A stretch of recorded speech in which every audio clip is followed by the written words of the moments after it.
A Heloísa Pires, que vocês conhecem aí, que vai fazer uma palestra de mais ou menos 1h30, ela tem muito que nos ensinar, né? Nós aprendemos muito com ela, né? Nós temos que aprender mais e mais e mais com ela, tá bom? Fique com Deus, uma boa palestra.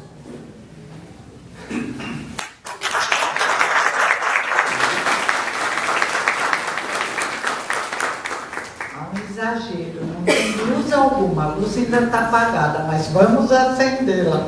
Por isso estamos encarnando, desencarnando, reencarnando, caminhando para a luz. Ninguém vai pagar dívida. Deus não é um agiota, Deus não é um banqueiro, Deus é o Pai de amor da parábola do filho pródigo. Deus nos ama incondicionalmente. Nós é que nos analisamos e exigimos lições mais difíceis, às vezes até a nível de inconsciente. Muitas vezes nos boicotamos enquanto não aprendemos a amar o próximo como a nós mesmos. E só aprendemos a nos amar quando aprendemos a amar o próximo. Vou falar sobre o centro espírita. Quando se iniciou? Lá entre os druidas nas Gálias, 700 anos antes da vinda de Jesus, o mestre enviou os sacerdotes druidas. Os sacerdotes druidas vieram orientar o povo celta, que dominou mais da metade da Europa, que conseguia lidar com bronze, com ouro, faziam artefatos. Interessante, entre os celtas, homens e mulheres eram considerados da mesma forma. Foram feministas, olha lá, o senhor me apoiando, obrigada. As brumas de Ávila. Isso, foram muito feministas. Tem também o gênio celta de Leon Denis, tem os celtas de, é outro nome, do Eduardo Carvalho Monteiro, e a revista Viva. Tem algumas reportagens sobre o celta. Toda uma revista direcionada ao celta. E o que os sacerdotes druidas ensinavam? Primeiro, o centro era então nas florestas. Não haviam ainda construído casas para orarem. Mas ali eles ensinavam. Kardec faz na revista Espírita, comparando o druidismo e o espiritismo, e diz: é a mesma verdade.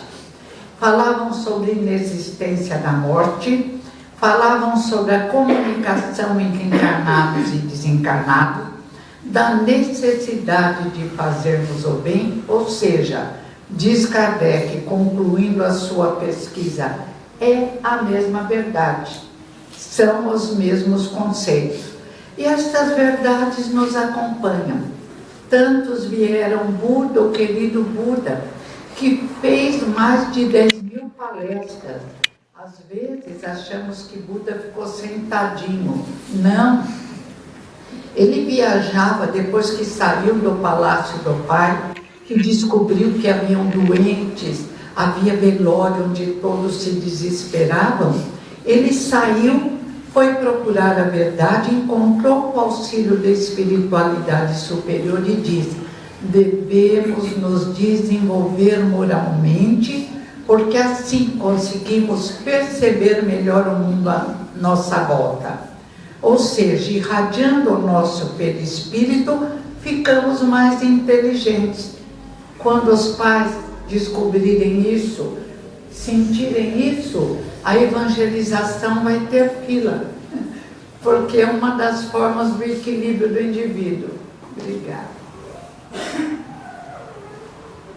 E Confúcio também pede evolução moral, mas quem brilha intensamente para nós, estrela maior, o mestre dos mestres, Jesus de Nazaré.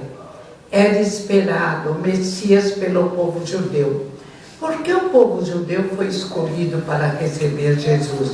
Porque graças ao trabalho do médium Moisés, Moisés caminhava pelo deserto com um grupo de médios, quem conta é a Bíblia. E esses médios faziam reuniões mediúnicas com Moisés, onde Yahvé está na Bíblia de Figueiredo, uma das melhores, onde Yahvé aparecia numa nuvem branca. Eles achavam que Yahvé era Deus. É claro que não era Deus, era um espírito protetor que vinha materializado numa nuvem de ectoplasma. Está na Bíblia. E Moisés o consultava, e ele uma vez chamou até a atenção de um casal que fazia fofoca, mandando eles pararem de fazer fofoca. Moisés impôs a ferro e fogo a todo o seu povo a crer num Deus único. E como as nossas energias se dispersavam nos templos de pedra, com a imposição de Moisés se dirigiram, se projetaram em planos melhores. E houve a possibilidade de, entre o povo judeu, na época o mais desenvolvido, um dos mais desenvolvidos moralmente, a vinda do Messias prometido, que não foi reconhecido. Porque os judeus queriam, nós queríamos, nessa encarnação não sou judia, mas talvez tenha sido em alguma com muito honra. Somos todos filhos de Deus, criados da mesma forma, destinados às luzes. E entre o povo judeu surge o Messias. Mas como ele vem? Ele vem humilde, filho de operário. Ele não se preocupa com poder. E durante 30 anos trabalha nas oficinas do seu pai. Humildemente, simples, querido, inteligentíssimo. Quando fazem aquela sabastina que os judeus fazem, ele encanta todos os rabinos pelas respostas precisas. Depois, 3 anos, o pai morre, ele continua com a oficina do pai. Carpinteiro, na época, fazia as casas de madeira, eram importantes também, operário especializado. E depois Jesus passa a tarefa de continuar o trabalho do pai para um irmão e começa a pregar, corajosamente, sem medo algum, enfrentando os sacerdotes judeus, enfrentando os romanos que tinham medo de que viesse alguém destroná-los, acabar com o poder deles. Enfrenta a inexistência da morte para exemplificar também que a morte não existe, que mais importante do que o corpo de carne que ele vestiu, para nos mostrar como podemos viver num corpo de carne como espíritos imortais. Mais importante, ele ressuscita no 3º dia, brilhando intensamente, encantando. Centenas ouviram, caminhou ao lado dos discípulos, mas sabia que poucos o entenderiam. Ele sabia até como ele pode fazer predições. Quem explique a Gênese de Kardec num capítulo magnífico, Jesus, Milagres e Profecias. Explica que não existe milagres, mas que existe a possibilidade de espíritos que caminharam mais, como se estivessem no alto de uma montanha, enxergarem aqueles que caminham lá embaixo e preverem dificuldades ou facilidades que os indivíduos teriam. Veriam, por exemplo, a estrada, árvores, veriam no lugar onde existem assaltantes, teriam uma visão mais dilatada, como já diz Buda. Buda disse que, se desenvolvendo moralmente, ele enxergava até encarnações passadas. É possível, mas enquanto estamos encarnados, mais importante do que isso agora, no momento atual de turbulência da Terra, é auxiliar aqueles que sofrem, é amar todos aqueles que não têm condição de se liderarem, é estender a nossa possibilidade de amar a família. Todos são queridos. Outro dia uma menina dizia: eu não suporto minha mãe. Falei: você não pode fazer isso, ela te deu a vida, ela podia ter tirado você do ventre e não o fez. Honrai pai e mãe, diz Moisés, honrai pai e mãe, diz Jesus. Esse sentimento de gratidão, dizem os Vedas, é o que mais nos aproxima da espiritualidade superior. Se não soubermos agradecer a todos que nos auxiliam na vida à Terra, a Deus, nosso Pai, a Jesus, aos irmãos Buda, Krishna, Confúcio, sacerdotes egípcios, monges tibetanos, não seremos dignos de nos ligarmos mais intensamente àqueles que nos apoiam. Jesus não construiu uma casa de oração, não, porque a época era tranquila. Imagina agora ficarmos numa praça, todos nós orando, não vai dar. Tem assaltante, tem barulho, tem problemas vários. Na época não. Jesus falava e a voz dele se projetava a longa distância. No livro Há 2000 anos, aparece o testemunho do senador Públio Lentulus. E ele descreve Jesus, um homem com um sorriso melancólico, cabelos claros, dividido ao meio, à semelhança dos nazarenos, e os olhos eram verdes, azuis, a pele dele era morena, clara, tolice, detalhes apenas. O que ficou e nos auxilia até hoje são os ensinamentos de Jesus. As bem-aventuranças, dizia Gandhi, mudaram a vida de Gandhi. Ele abandonou seu consultório chique, porque ele fez direito em Londres, o indiano Gandhi. Ele largou tudo e a mulher dele diz mais tarde, meu querido, quando ele desencarna, meu querido marido, desculpe por eu não ter te compreendido quando você, seguindo Jesus, distribuiu todos os nossos bens aos pobres.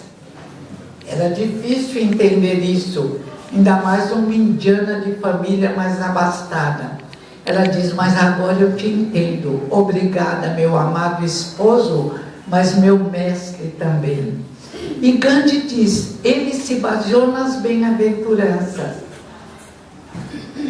Lindo, Jesus em cima de um monte fala sobre as bem-aventuranças, mostrando que bem-aventurados são todos os que fazem o bem. Bem-aventurados são os que têm coragem nas horas difíceis. Ele diz assim, tremei vós que rides, esperai vós que choraides. Todos que têm sede e fome de justiça serão fartos. Bem-aventurados os pobres de espírito, porque verão a Deus. Bem-aventurados os misericordiosos, porque alcançarão misericórdia. Bem-aventurados os pacificadores.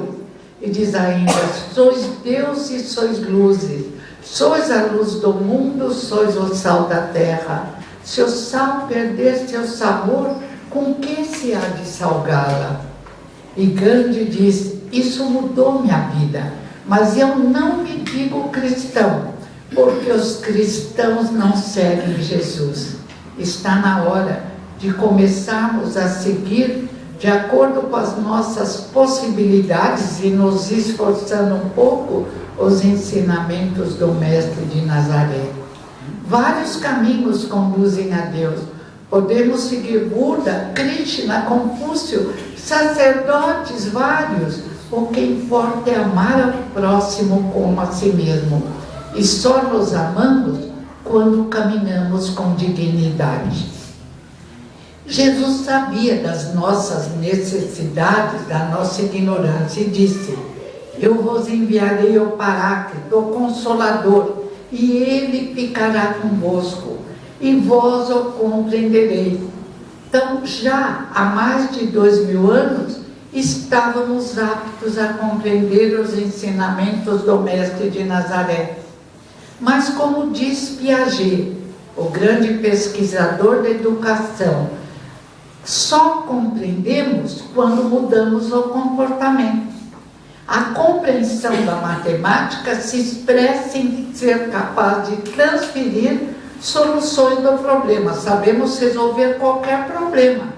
A compreensão dos ensinamentos de Jesus se expressa no amar ao próximo como a si mesmo. Se continuamos fechados em nós mesmos, egoístas, pensando que somos o centro do universo, não compreendemos Jesus. Gandhi se modificou à luz dos ensinamentos de Jesus. Parou de pensar nele e foi libertar e conseguiu o seu povo. E ele diz que com Jesus ele aprendeu nada de violência física ou mental, porque Jesus disse: o que pensamos, construímos. Se olhares para uma mulher cobiçando-a, já cometeste adultério. Então não podemos nos manifestar em ignorância, seguindo, olha que coisa linda, os 10 mandamentos que Moisés nos trouxe. Não roubar, não matar, não invejar, não levantar falso testemunho. A verdade vem conosco através dos séculos. Os conceitos, a alma das palavras, como diria Sócrates, nos acompanham em todos os tempos. Mas nós somos muito complicados. O Espiritismo veio como consolador prometido, cumprindo a promessa de Jesus de Nazaré. Mas Paulo de Tarso, nas suas epístolas lindas, traz os conceitos espíritas. Estão em todos os tempos através de vários indivíduos luminosos. Paulo de Tarso não conheceu Jesus. Como Saulo, judeu jovem, se preparando para rabino, ele perseguia os cristãos. Judeus ricos estavam se convertendo ao cristianismo, pobres também, e Paulo ficou desesperado, porque ele seguia fielmente Moisés. Ele era um homem que queria retidão, ele não queria fazer nada errado, mas se confundiu. Como todos nós, se não permanecermos em oração e vigilância, podemos cometer erro. Paulo ia a Damasco perseguir os cristãos, permitia torturas, tirarem os bens dos cristãos. Ia a Damasco com 2 empregados a cavalo. E às portas de Damasco, Jesus, que já havia desencarnado, o corpo ficou na cruz. Mas, como diz Paulo mais tarde, se Jesus ressuscitou, todos nós ressuscitamos, ninguém morre. A morte não existe. Jesus e os mestres por ele enviado libertaram-nos do medo da vida, do medo da morte. E isso exige de nós a extinção do orgulho e do egoísmo. Num universo com bilhões de mundos habitados, Jesus já disse: na casa do meu pai existem muitas moradas. Com bilhões de irmãos, é claro que, como dizia Chico Xavier, somos um cisco. E se Chico diz que é um cisco, nós somos o cisco do cisco do cisco, porque o Chico era grande demais. Mas cisco somos deuses e somos luzes, na medida em que amamos o próximo como a nós mesmos, em que entramos num processo de empatia no qual a dor do próximo dói mais do que a nossa própria dor, em que compreendemos que se dermos a mão, como tantas vezes fizemos hoje, dando as mãos para orar, dividimos alegrias e tristeza, e a vida fica melhor e mais fácil. E que a família é a base primeira da sociedade, e todos os sistemas revolucionários ideológicos que tentam modificar a terra para regimes ditatoriais, a primeira coisa que atacam é a família. E que cabe a cada um de nós espíritas trabalhar pela harmonia da família consanguínea, da família da casa espírita, da família da casa profissional onde trabalhamos, unidos, porque somos todos irmãos. Paulo de Tarso, quando ele encontra Jesus à porta de Damasco, reconhece Jesus, é claro, não se improvisa um missionário. Ele veio preparado, mas estava tão focado no orgulho, falava bem, ia substituir Gamaliel, que esquecer a preparação, como tantas vezes nós fazemos no planeta Terra. Paulo se confundiu, como tantas vezes nos confundimos, apesar de ficar mais fácil porque não temos a grandeza de Paulo.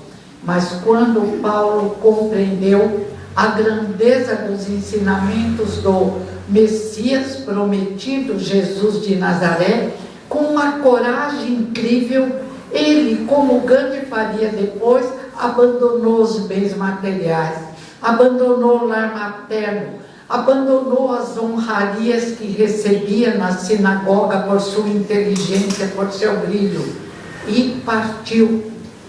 Durante 3 anos ficou no deserto com um casal cristão, porque ele achou que ele devia aprender novamente para poder falar.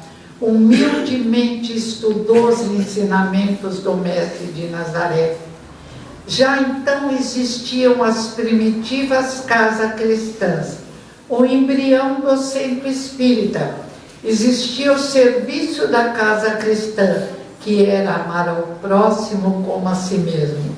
As enfermarias, o atendimento aos doentes, o local para as reuniões onde alguém falava, pregava, divulgava os ensinamentos do Mestre de Nazaré, mas não se esquecendo que Jesus disse: não vim acabar com a lei, mas vim dar-lhe cumprimento. A verdade vem dos séculos e Jesus sempre respeitou. E ali, Paulo de Tarso, depois que saiu do deserto, foi para Jerusalém.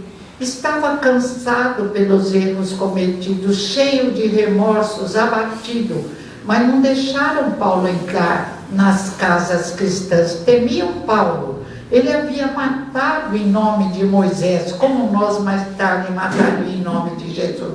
Nós somos complicados.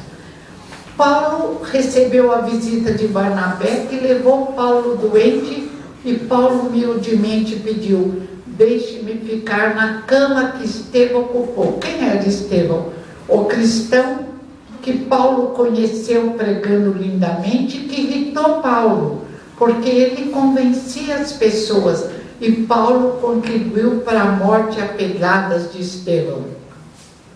Várias vezes depois, Estevão aparece a Paulo. A cada vez que Estevão aparecia, Paulo pedia perdão. Estevão disse: esqueça, você já foi perdoado. Trata agora de divulgar os ensinamentos. E Paulo cumpriu a regra. As epístolas de Paulo são maravilhosas.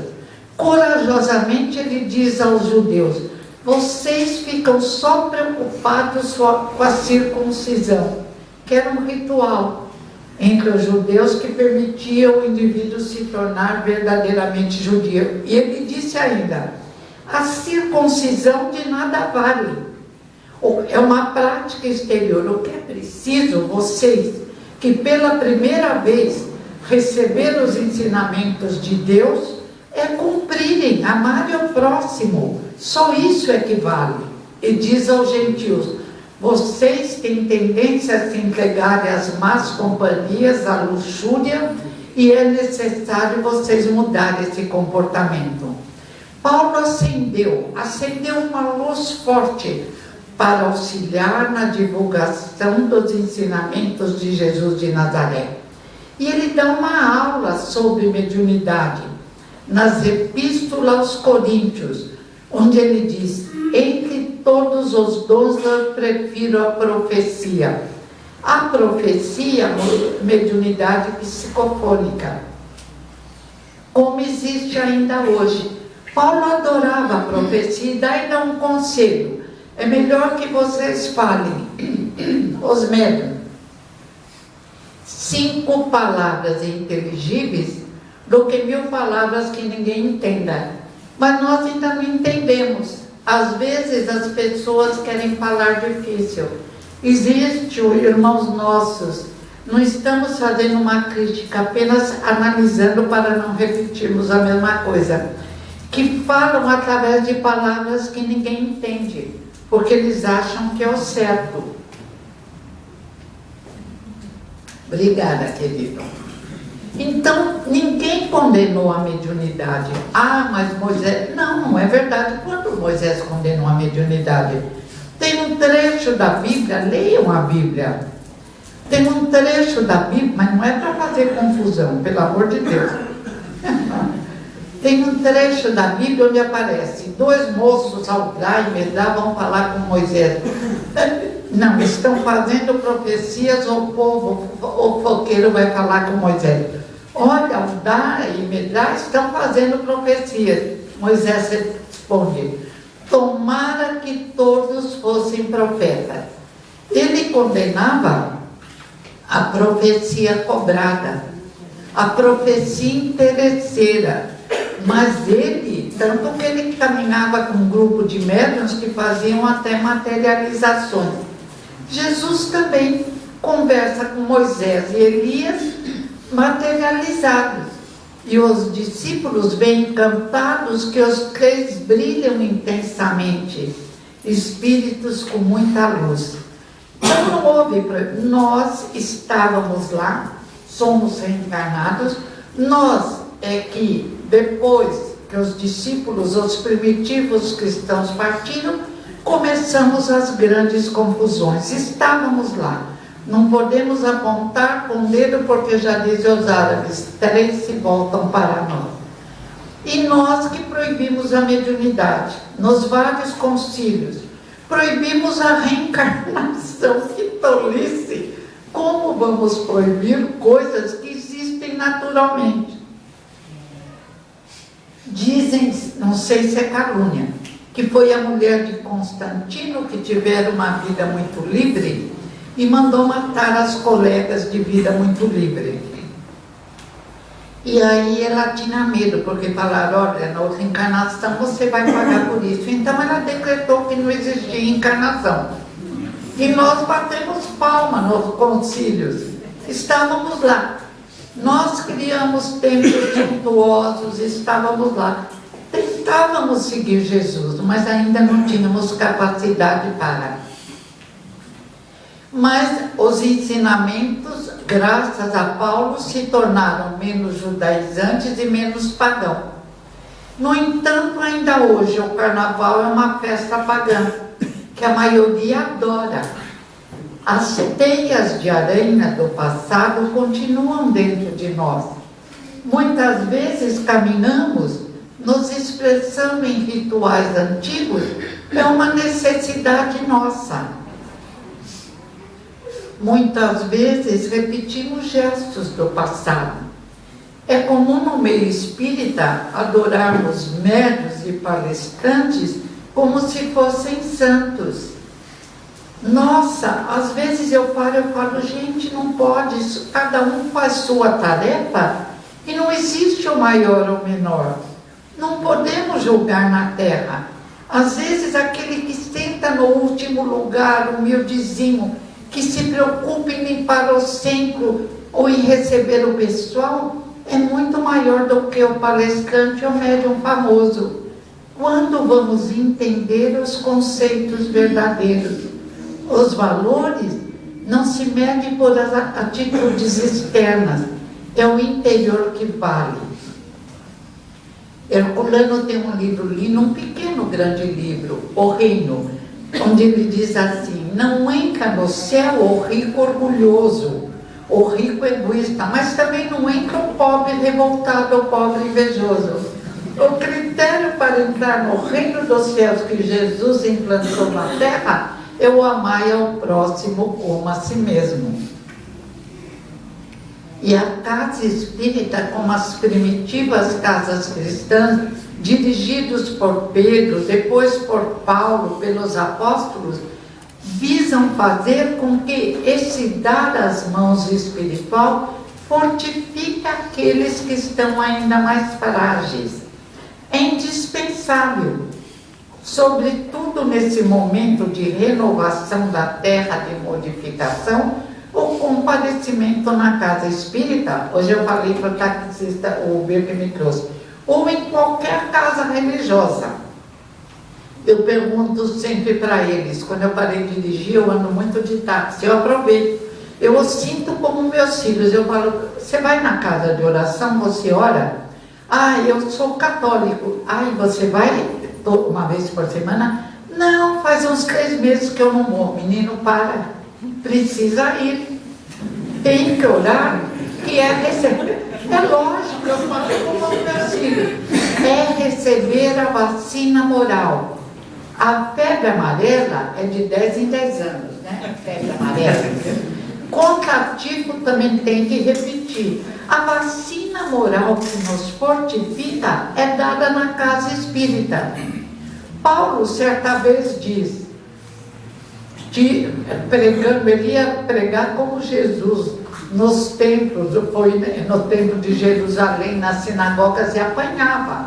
Uma vez quase o mataram. Então ele disse certo dia: nossa, apanhei pregando o evangelho nas sinagogas, nos templos, mas ai de mim se não pregasse o evangelho. E eu diria: ai de nós se não viéssemos reforçar nossas energias na casa espírita. Mas é para participar, compartilhar. No WhatsApp, todo mundo sabe compartilhar. Na casa espírita tem que compartilhar. Divisão de tarefas, ajudar a colocar a cadeira no lugar. É uma família. Como família, às vezes também saem os desentendimentos. Como família, às vezes alguns saem e fundam novas casas. Tudo bem, estamos ainda aprendendo um relacionamento que mais tarde fará com que a Terra seja construída por nós, pelos encarnados e desencarnados que em geral se desenvolveram na Terra, um mundo de paz, sem violência, sem dores, sem problemas vários. É para isso que estamos na casa espírita, convidados, como fala a parábola do festim de núpcias, não ao sofrimento e à dor, convidados a um grande banquete nupcial. E a parábola conta que nos recusamos a atender os que nos convidaram. Até matamos alguns. Permitimos a morte de Elias, do profeta Elias, de Jesus e de tantos outros. Então agora um sorriso largo se abre em nosso rosto. Primeiro, sabemos que não estamos sós. Segundo, a casa espírita permite reforçarmos o conhecimento dos ensinamentos de Jesus. No capítulo, um gato lindo, no capítulo de vamos animar. No capítulo de A Gênese da Providência Divina, a força surge em nosso coração. Vou juntar com a pergunta 27 do Livro dos Espíritos. Quais os elementos constitutivos do universo? Deus, o Criador, Espírito e matéria. Deus, o Criador, pergunta primeira do Livro dos Espíritos. Inteligência suprema do universo, causa primária de todas as coisas, criou tudo que existe. Criou-nos num planeta em desenvolvimento de uma forma linda. Eu fico encantada quando os meus filhos, principalmente, colocam aquele coração no ápice, teu coração fica batendo, e eu penso como Deus é maravilhoso. Temos um coração que auxilia todo o organismo, pulmões, um cérebro que é um instrumento magnífico. A ciência do século XXI não consegue nem fazer uma folha, e Deus nos deu um aparelho incrível e ainda, psiquicamente falando, o livre-arbítrio, a possibilidade de escolha, para nos construirmos. Às vezes fazemos coisas erradas, escolhemos coisas incríveis, mas vamos aos poucos esperando o melhor. Então esse Pai maravilhoso criou o Espírito. O Espírito é individualização do princípio inteligente. Existe, como diz a Gênese em uranografia, existe nos animais irracionais que têm uma espécie de inteligência. E Deus nos criou para quê? Para crescermos. Ah, mas eu errei no passado. Todos erramos, éramos crianças todas. Mas todos podemos corrigir os erros através do trabalho em benefício do próximo, começando pela família. Um dia, a Maria de Cusa foi falar para Jesus se queixar do marido, e ele não deixou. Ele falou: tenha paciência. E Emmanuel diz: Sempre que alguém casa pensando, um homem pensando em encontrar uma princesa para depois, só depois encontrar uma bruxa, ele provavelmente está diante de alguém que magoou, feriu no passado. E o contrário, sempre que uma mulher se encanta com um homem para depois ver que o príncipe caiu do cavalo e se transformou num sapo, provavelmente está diante de alguém que magoou, feriu no passado. Se houver ameaça física ou psíquica, diz Emmanuel, pode se separar. Mas que bom se der para conciliar e caminharem de mãos dadas, é uma vitória. Então Deus criou e criou a matéria entre aspas, porque é da Rússia que vem a notícia que Kardec já havia dado no Livro dos Espíritos, quando ele pergunta à equipe do Espírito da Verdade, só Kardec teve tal assessoria. A matéria é compacta, eles respondem, é compacta apenas para os vossos sentidos, de vez que ela é facilmente atravessada pelas energias espirituais e pelos espíritos. E a ciência confirma, através da descoberta da antimatéria, incrivelmente feita pelos russos materialistas. Essa matéria é criação divina, alguns dizem, já existia, não importa, o importante, Deus age criando tudo que existe de material, diria de antimaterial, tudo que existe de matéria ou antimatéria, ou uma matéria menos condensada, através de suas leis inseridas na energia cósmica universal, que eu imagino como uma nuvem luminosa, dentro da qual estamos mergulhados. Sois Deus e sois luz, sois o sal da terra, sois a luz do mundo. Se o sal perder seu sabor, com que se há de salgá-lo? E esse convite maravilhoso, podeis fazer o que eu faço e muito mais. Olha a extensão do convite de Jesus. Sois Deus e sois luzes, podeis fazer o que eu faço e muito mais. Ensinou aquele grupo que diz, como Augusto Cury diz, Jesus pegou aquele grupo de indivíduos necessitados, um bipolar, um traidor, um grupo ignorante, que ele explicava, não entendiam, e fez deles divulgadores de uma verdade que é lei, atemporal, imortal, existe em toda parte. E esta é a tarefa da casa espírita, consolar também. Chegamos muitas vezes cansados, deprimidos, porque não nos esforçamos para nos tornar fortes. Gandhi organizou o Exército da Paz, centenas de seguidores que desafiavam o Império Britânico sem luta, enviando, como ensinava Gandhi, pensamentos de amor. E Gandhi libertou a Índia paupérrima do Império Britânico. Nelson Mandela, num filme lindo, primeiro revoltado, tentando resolver as coisas a ferro e fogo, foi preso e, quebrando pedras, amadureceu. Entrou em contato com o plano espiritual e se tornou um instrumento de luz em seu planeta, em sua terra, no nosso planeta, ensinando o perdão. Por que perdoar? Porque o perdão permite uma ligação com as luzes do universo. Porque a falta de perdão é como carregar nas costas uma sombra imensa que nos curva para a terra. É isso que a casa espírita vem nos ensinar. Levantai o rosto cansado, a mente torturada e tornai a caminhar.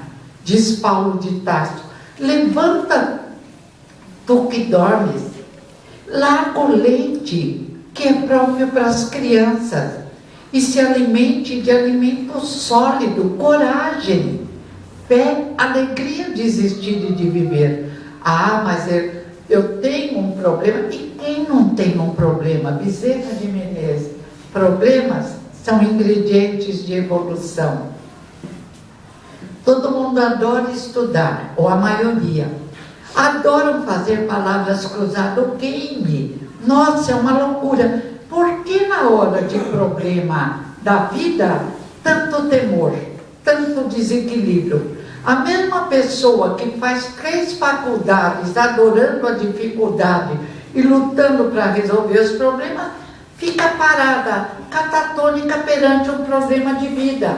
Um filho doente, outro dia meu filho foi internado no hospital, glicemia 43, vamos resolver. E se for hora dele partir, vai partir mesmo.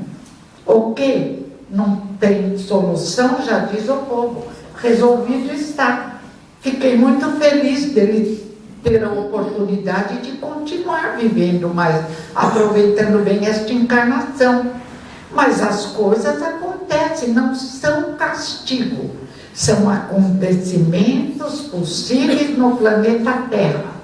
E é isso que vamos aprender na Casa Espírita. Os conceitos que nos possibilitam a libertação do medo da vida e do medo da morte. A alma das palavras que nos permite nos transformarmos nos indivíduos universais que somos. Fomos criados como indivíduos universais. E somos constituídos por uma matéria divina, a mesma matéria que constitui as estrelas, o Sol, tudo que existe, energia cósmica universal. E a ciência caminha e vê informações lindas, buracos negros, estrelas se chocam, criam buracos que engolem tudo que existe, que devolve em forma de luzes e de energia. Tantos entendem a verdade, embora não tenhamos os recursos que nós temos com os livros organizados pelo mestre de Lyon, Allan Kardec, com os irmãos mais velhos que vieram em todo o tempo, São Francisco de Assis, o querido São Francisco, que já dizia, como a ciência diz hoje, os nossos irmãozinhos, os cães, os lobos, todos os animais, e a ciência diz, o nosso DNA é 90% igual ao do rato, ao do porquinho. Então o homem diz, não aceito isso, eu sou rei do universo. Que rei que é nada. Existem irmãos muito mais velhos, felizmente. O convite é desenvolver a coragem, a alegria de viver, mesmo porque ninguém quer morrer. Então vamos parar com isso. Ah, estou deprimido, a vida é dura. Quer morrer agora? Não, não. Só os que... Não, obrigado. Não, obrigado. Não, eu aguento, eu vou. Não, para com isso. Outro dia eu me senti mal, lembrei de uma lição tussa. Aí eu falei, Heloísa, não queres morrer? Eu falei, eu não, a vida é tão linda. Vamos ver, quando estiver aqui, eu vou sorrindo, mas meio falar, minha família, minha casa espírita, as casas de todo o planeta.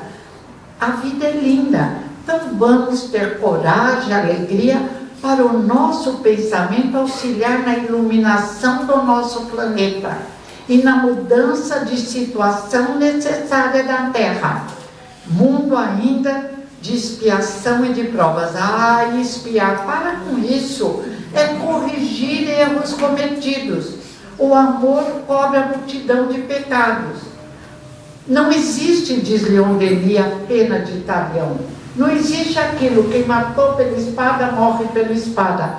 Nós tivemos isso porque na época de Moisés éramos piores do que hoje, imagina. Então, era vingança. Se alguém matava o nosso parente, a gente ia lá, acabava com a família toda. Já diminuiu. Olho por olho, se te arrancar um dente, só arranca um dente e pronto. Até que Jesus disse, perdoai. Esqueça. Ele, o algoz já é vítima dele mesmo. Ele não vai ser feliz. Abençoada a hora em que somos vítimas e não indivíduos terríveis que cometem tanto crime. A lição é de amor, a lição é de paz. Com Buda, com Confúcio, com Krishna, com amigos umbandistas, com amigos evangélicos, católicos. A lição é amar ao próximo como a si mesmo. Será tão difícil? E para encerrar essa lição, eu nunca sei quando eu estou entusiasmada se eu falei demais ou de menos. Mas é sempre falar menos do que mais. Como dizia meu amigo Dr. Ferreira, porque se ultrapassa o tempo considerado de atenção do cérebro, 40 a 45 minutos, pode acontecer das pessoas ou desligam ou ficam vibrando mal. Cala-te, cala-te. Mas eu não posso deixar de encerrar com uma lição de amor. Uma poesia de Maria Dolores. Eu não decoro toda a poesia, não memorizo. Algumas eu interpreto, se eu conseguir memorizar. Quando eu não escapa alguma coisa, eu uso um sinônimo, porque é uma prece tão linda da querida Maria Dolores. Diz assim: o que nós falávamos antes de encarnar? Senhor, quando me deres a bênção do renascimento no berçário do mundo, ante as necessidades que apresento e aquelas que não vejo, ei, Senhor, o desejo em que dia por dia me aprofundo. Deixa-me renascer em qualquer parte, em que tanto que eu possa acompanhar-te, onde constantemente continuas, trabalhando e servindo em qualquer parte, para que eu também tenha as mãos marcadas como traz as tuas. Quando ilusão, quando me debatia, crendo que o desespero fosse prece, a rogar-te segurança e alegria, sem que eu nada fizesse. Imitava na terra o lavrador a temer terra e lama, vento e bruma, aguardando milagres de colheita, sem plantar coisa alguma. Entretanto, Senhor, agora sei que o trabalho é divino compromisso e que, atendendo a semelhante lei, puseste ambas as mãos em nossos braços por estrelas de amor e de serviço. Assim, quando efetues as esperanças em que me agasalho estiver na terra entre os homens, meus irmãos, que eu me esqueça em trabalho e me lembre das mãos. Não me des tempo para lastimar-me, que eu veja tão somente a luz com que me acenas. Dá que eu seja contigo onde estiveres uma réstia de paz, que eu seja alguém sem destino e sem nome que se olvide no bem. E se um dia uma cruz de provas e de agravos surpreender-me a tarefa e o coração, não me largue ao susto a que me enleie. Ajuda-me a entregar as próprias mãos aos cravos da incompreensão que me envolve, entre bênçãos de fé e preces de perdão.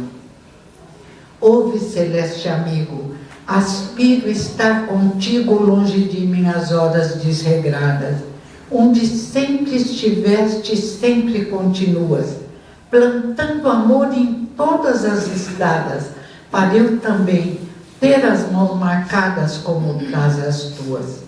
Muito obrigada.